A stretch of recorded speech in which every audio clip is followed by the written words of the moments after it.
the kids aren't getting faster when you're doing 800-meter repeats. They're not getting in better shape when you're doing 800-meter repeats. It's the day after when your body recovers at a higher level. So if we look at this, and it's kind of a new thing, and I just assigned arbitrary values to this. And that just basically means, I said on a stress day, it's -1. On a recovery day, it's plus 0.75. So if we just start everyone off at 0. If we look at just, we come down here, you stress the body, you go below where you were before. You allow your body to recover, maybe you give it 2 days, and you're above where you started. And if you keep with that pattern, after a 10-day microcycle, this shows you that you're probably in better shape than where you started at. If you do alternate day and don't allow for recovery, you start seeing stress, inadequate recovery, and you start seeing a downward spiral. This other one that you see terrible right there, that was my college training. All right? So we do a long run on Sunday, we do hill repeats on Monday. We do our long, long run, which for this case of this argument we'll say recovery, the next day. Then on Wednesday we did 800-meter repeats. Thursday we did mile lactic threshold intervals, but the last 2 ones were all out. And then we have a pre-meet, then we'd race an 8K, and then we do our long run, and then we do hill repeats again, and then we do another long run, and we raced every single weekend. So it hurt a lot, and we didn't really get in very good shape at the end because most of us were walking wounded by the end. And all this basically starts in summer training, all right? And this is a time where you're doing low-intensity stressors, for the most part. This is when you're building all the adaptations, all the stuff that's going to keep you together throughout the year, all you're building strength in the muscles, the ligaments, the tendons, all right?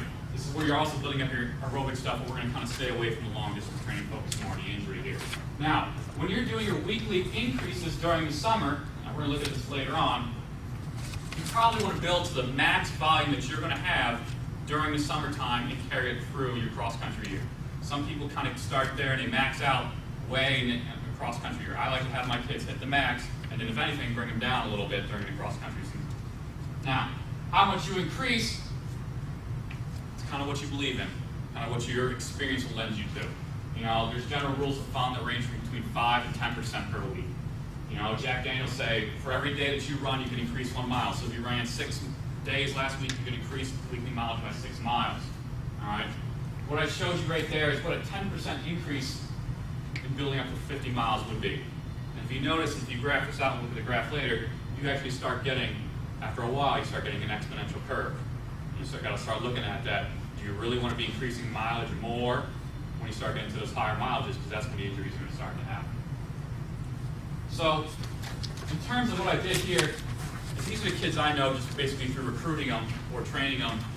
The arrows kind of show you where I found kids have won the state cross-country championships in the state of Maryland. Okay? I'm missing a lot. I'm sure you can find there's a lot more arrows where I put in that optimal range. I think it's almost going to be like a bell curve. But these are just top 3 places in the state, you know? And the key is you will have some like outliers out in the low end, you know? We had a girl that was 3rd place on 12 miles a week. It's different, it's girls, so you're typically not allowed to count to get away with it. Now, the more I'm seeing, this is a kind of disturbing trend for me. You can put your kids up there, you know, but you have to understand it's very high risk, very high reward, you know, and I'll share a couple things with you. There's a couple kids this year were rated 90, both burned themselves out. Those are just kids I had experience with this year. There's a whole program in the state where their entire varsity team does 80-mile weeks the whole way through. Now, if I'm looking at it from a recruiting standpoint, take out injury altogether, that kind of scares me. You know, where can I take this kid from right here? There's kids in this, high school kids in the state at 100 miles, you know? But you have to understand, that's fine, but you just understand it's very high risk. You know, you're dealing with kids, how long did it take to get there? And if you build them up over 4 years, that's fine. But, you know, we found it, one kid I was recruiting, and I kind of backed off the end, I found out he was at 30 miles his sophomore year and then 80 miles his junior year. That's a big jump. That's a very, very big jump. I don't know if that's doing that 10% upgrade, but I think you're going to find that the optimal range of kids in high school in terms of the success I've seen is going to end up somewhere between 40 to 60. You know, even your exceptional kids you can take up is probably high 7. You know, if you have good know your kids, you might be able to take them a little higher than that. Ben, Yeah. just to clarify there, that 80 to 100 range Kind of what your kids are and where they've been in the past. You know them better, all right? So you know where you can take certain kids. You know, this is just a general plan I kind of tell people as advice, 20, 30, 40, 50. If you can get your freshman kids to run 20 miles a week before they hit cross-country camp, you're a champ. All right, most times they just show up, you know. I found that if you can get 7 kids in the state of Maryland to run 50 miles a week at the end of the summer, you're going to win the states or finish top 3 almost every year. You know, if you can get that kind of thing, that's all it really takes. The exceptional kids, you can take them up to 60, 70 miles, but that's going to be like individual kids that you've shown don't get hurt. Kids that you know are what I call mileage hogs. You find them in college as well. But that's more of an individualized basis, and we'll talk about that a little later on. All right? But for the most part, just getting your kids to run over the summer is the biggest issue. So this is kind of a point of reference, just kind of giving you an idea. And some of this might be slightly off. I try to do the best research I can. I think mine's a little more updated than yours. Those are my mileage progressions, and I do adjust around that. So I'll take some kids as high as 105 right now. That's just because I took over a year and a half ago. You know, if I had more time with some of these kids and I knew they could handle it, I might take them up as high as 120.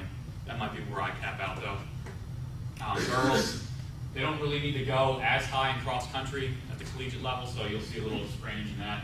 Colorado, if you've ever read Running with the Buffaloes, that's a case study in itself. They're running about 120-mile weekend singles. So no doubles, no pretty much AM workouts. They're all doing it in one runway. And you can see in that book, they're right on the threshold the whole way. Just Goucher alone saying, I'm hurting today and stuff like that. So you gotta be careful with that. I'll tell you when Dina Castor won this, she won silver in Athens. Is that what you, I don't remember? All right. When she was running, Yeah, a lot of fans out here. When she was only about doing 80-mile weeks for 3 years. So it didn't really take her up high. Now Ryan Hall in that group, he's up about 120. Salazar and Shoemaker, they're up in the probably 100, 120 range. I couldn't find too much on them, but I'm pretty sure that's where they're at. Your typical Kenyan training is going to be around 140 miles. You know, Jerry Lindgren, when we get crazy, he was up over 300. He was a bit of a nut. In terms of the general rule of thumb, I would say stress one day, recover the next. You know, Jack Daniels will say stress 2 days in a row. You know, you can mostly do that with 800 runners. I don't particularly like doing it. The way you would do it is you would train something, and these are all your training areas in terms of anatomical adaptations. The way you would do it 2 days in a row is I would take something on this far end of this scale, and then the next day, something on the other end of the scale, like that. I wouldn't take 2 hard days in a row like that. I don't think your kids will be able to handle it. If we're just looking at this as a scale, the more intense you are, you're going to do less volume, and you're going to get more rest. That's both more rest in between reps and more rest in between workouts.